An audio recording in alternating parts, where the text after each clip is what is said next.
comecinho do ministério de Jesus. Como foi que começou a pregação de Jesus?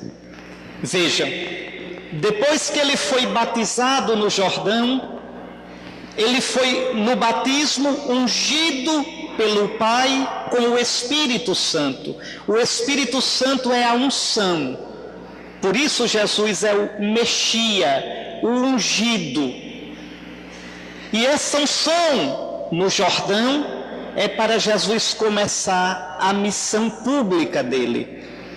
A missão de Jesus não começa com a pregação. A missão de Jesus começa quando ele se fez homem no ventre de Maria, a Virgem.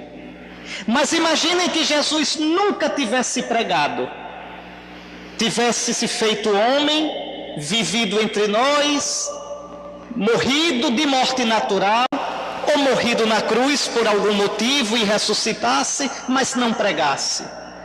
Nós não saberíamos que Deus nos visitou. Nós não poderíamos dizer, sim, eu creio. Ele precisava pregar. Ele precisava da missão pública dele.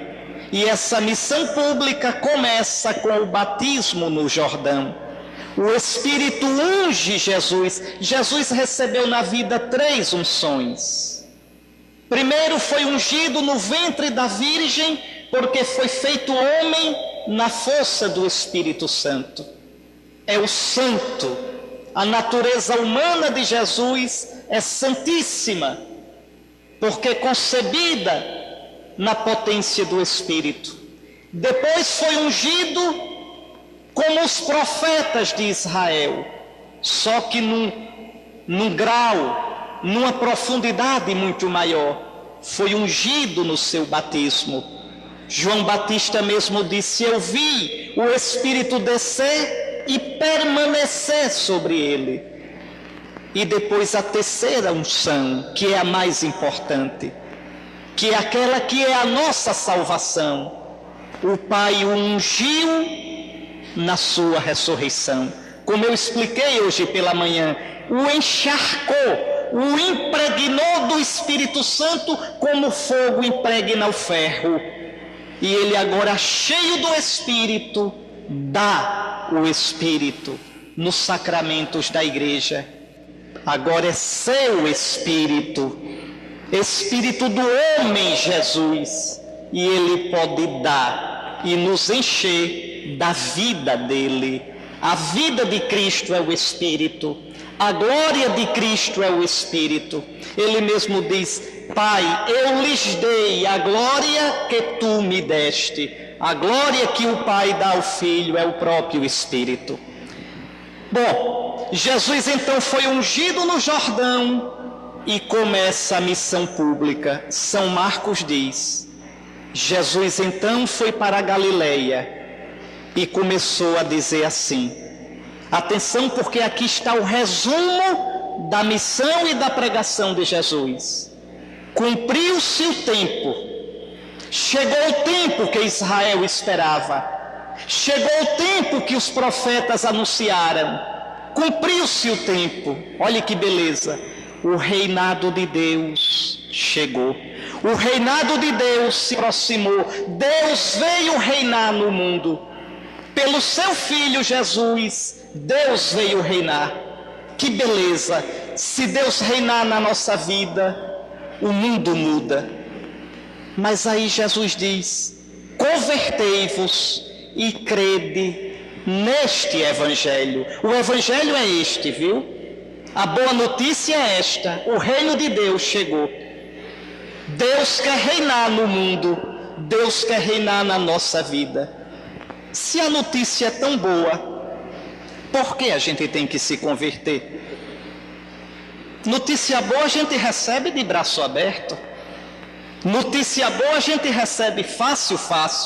E por que Jesus diz que a notícia é boa e depois diz: convertei-vos? Vejam que aqui já tem uma coisa que não dá muito certo, que está meio torta. É verdade, o reino de Deus é uma boa notícia. O problema é que quando Deus quer reinar na nossa vida, esse reino que Jesus veio trazer, Ele topa com a gente, que já está bem sentado no trono do nosso coração.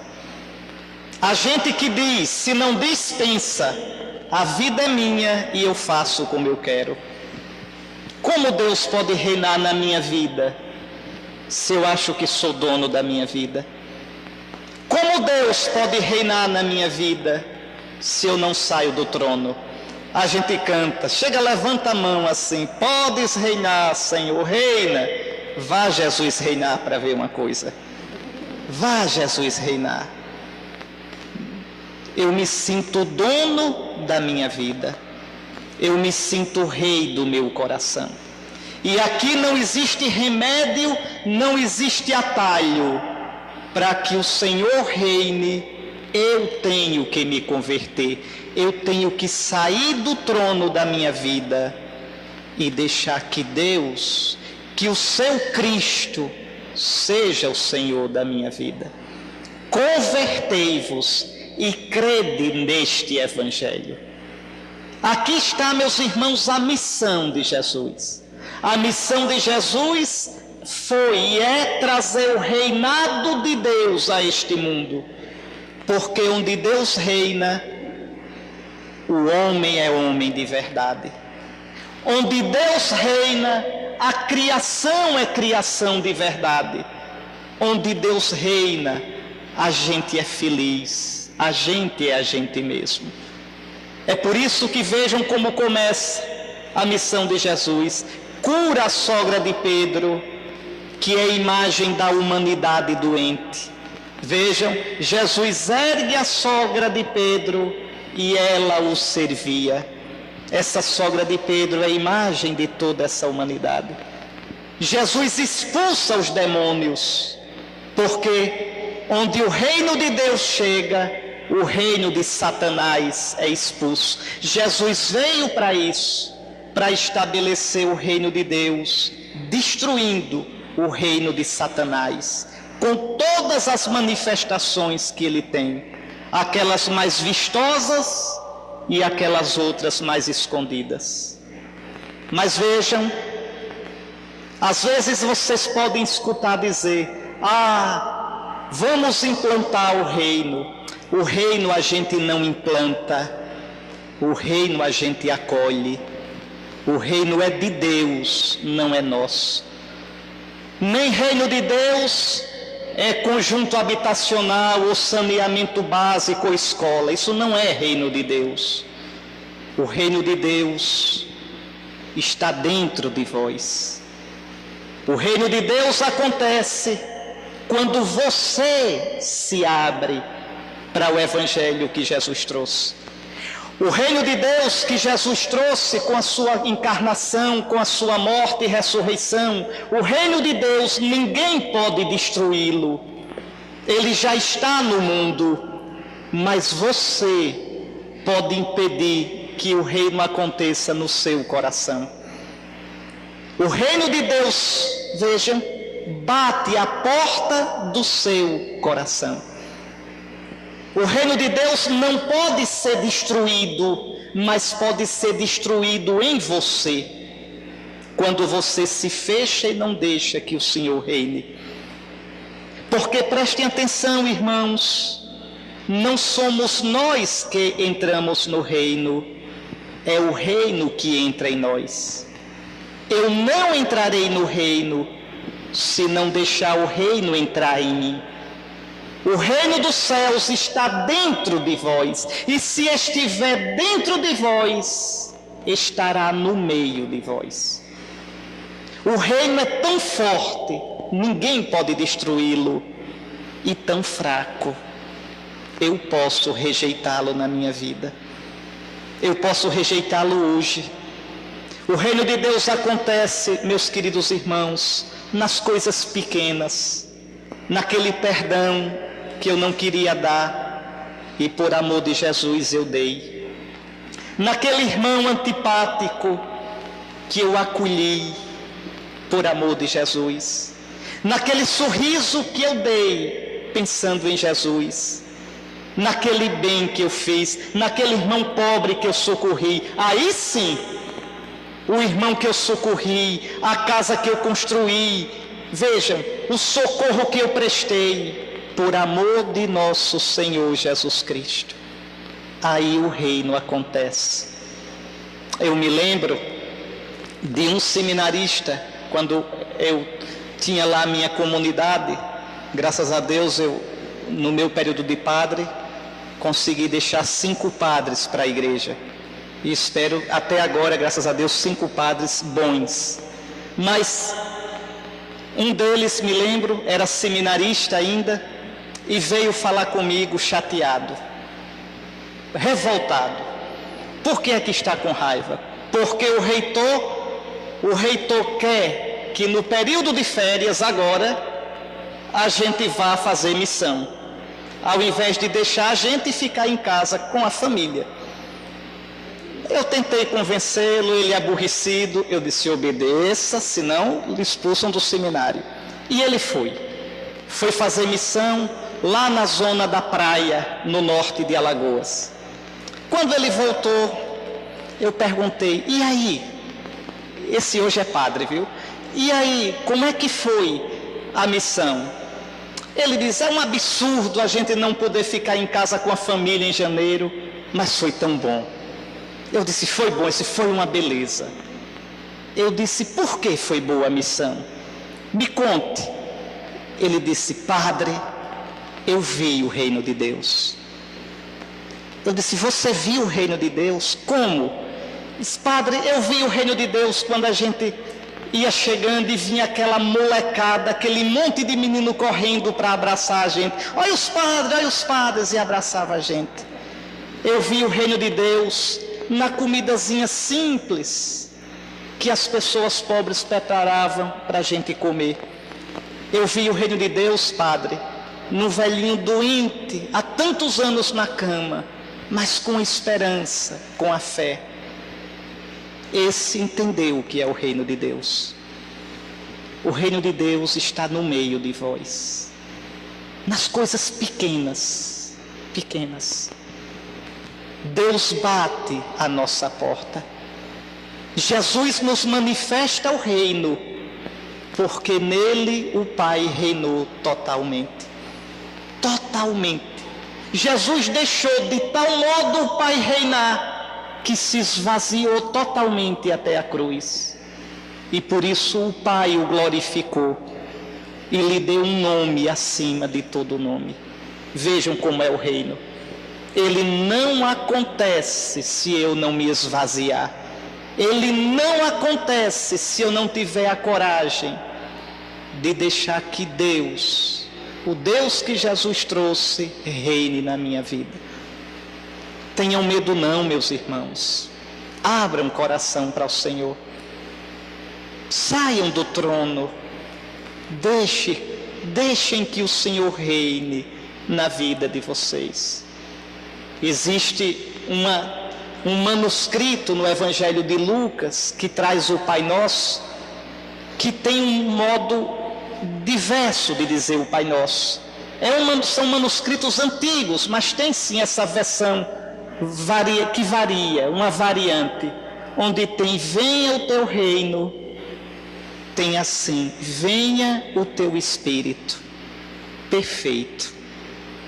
Onde o Espírito de Cristo age, o reino de Deus acontece, porque o Espírito nos dá as atitudes de Jesus, o comportamento de Jesus, a obediência de Jesus ao Pai. Queridos irmãos, tenham medo não. Todos nós, em Cristo, participamos da missão do Senhor Jesus. Deixar que Deus reine na nossa vida. Hoje, nesta Santa Missa, entregue a nosso Senhor aqueles pedaços ruins, aqueles apegos, aqueles vícios, aquele pé atrás para tanta coisa de Deus que você tem. E diga: Senhor, reina de verdade na minha vida. Senhor, de verdade, seja feita a tua vontade em mim, na minha terra, como é feita no céu. E aí nós seremos colocados a serviço do reino de Deus. Como esse jovenzinho Samuel na primeira leitura de hoje, linda. Samuel ainda pequenininho. Às vezes Deus coloca a gente em cada coisa. Uma criança ainda. E Deus o chama. Vejam se não é lindo, Deus saber o nome de um pirralhinho. Deus se preocupar com uma criança. Me diga, Samuel. E Samuel, talvez como você, não sabe ainda distinguir a voz do Senhor. E confunde a voz do Senhor com as vozes do mundo. E na maior inocência, ele corre para Eli. Aqui estou porque me chamaste. Não, meu filho, eu não te chamei. Cuidado, porque às vezes por trás das vozes dos outros está a voz de Deus. Aprenda a discernir. E Samuel volta a dormir. E novamente, porque Deus quando chama, nunca deixa de chamar. Deus quando chama não desiste nunca e não adianta tapar os ouvidos. Ele só chama uma vez. E o eco, como a gente diz no Nordeste, o zumbido fica no ouvido do coração para sempre. E ai da gente se não for, porque aquele zumbido não vai passar nunca. Pense na agonia. Pois bem, pense na insatisfação. Samuel. E Samuel volta. Aqui estou porque me chamaste. Não te chamei, meu filho. E da terceira vez, olha que coisa bonita, o velho Eli, que já tinha mais experiência nas coisas de Deus, ajuda Samuel a discernir. É lindo o conselho que ele dá. Vai dormir, meu filho. E se te chamarem outra vez, dize, fala, Senhor, o teu servo escuta. Vejam como é bonito. A gente precisa de outros para nos ajudar a discernir o que é voz de Deus, do que é simples barulho humano. E aí Samuel, confiando no discernimento de Eli, e Eli nem era essa grande coisa, nem era tão santo assim, acobertava a malandragem dos filhos, Ofni e Finéias. Vejam, mas Deus usou Eli. E assim, Eli foi instrumento de Deus na vida de Samuel. E que coisa interessante. Quando Deus chama, Samuel, Samuel diz, fala, Senhor, que o teu servo escuta. Deus dá uma responsabilidade tão grande a Samuel. Não aparece na leitura de hoje. Deus diz, escuta. Repare se faz uma coisa dessas com a criança. Escuta, vou te contar um segredo. Eu vou fazer uma coisa que vai fazer zunir o ouvido de quem escutar. Eu vou castigar a casa de Israel. Eu vou acabar com a descendência do velho Eli. Coitadinho de Eli, foi tão bonzinho com Samuel. Eu vou acabar com a descendência dele, porque ele não me é fiel. Como é que Deus faz isso com o coitadinho de Samuel? Como Deus é. E de manhã cedo o velho Eli diz, e aí, o que foi que ele lhe disse? Reparem só. E Samuel ficou desconfiado e Eli disse, diga-me, seja o que for, não me esconda. E Samuel conta, o Senhor vai punir a ti e a tua casa, os teus filhos. E também é bonita a resposta de Eli, é de cortar o coração. Eli diz, Ele é o Senhor, Ele faça como achar que deve. Os mistérios de Deus. Por que eu estou dizendo isso? Samuel, sem saber, já estava dando a parte dele na construção do reino de Deus. Agora é a minha vez, é a sua vez. O mesmo Senhor que chamou Samuel nos chama pelo nome. O mesmo Senhor que insistiu esperando a resposta de Samuel, espera a sua resposta. A cada um do seu jeito, a cada um do modo que Deus tocar. Isso é entre vocês e Ele. Mas não tenha medo de dizer: eis-me aqui, fala, Senhor, o teu servo escuta. Senhor, minha vida é tua. Senhor, reina na minha vida. Venha ao meu coração o teu Espírito, para que eu tenha os sentimentos, as atitudes do teu Filho Jesus. E assim eu seja no mundo um sinal do teu reino, um instrumento do teu reino, e possa um dia participar dele eternamente. Esse reino que já se torna presente aqui, sobre o altar, na Santa Eucaristia. A Cristo nosso Deus a glória, Ele que no Espírito deu força a Samuel e nos dará a força. A Ele toda a graça pelos séculos dos séculos.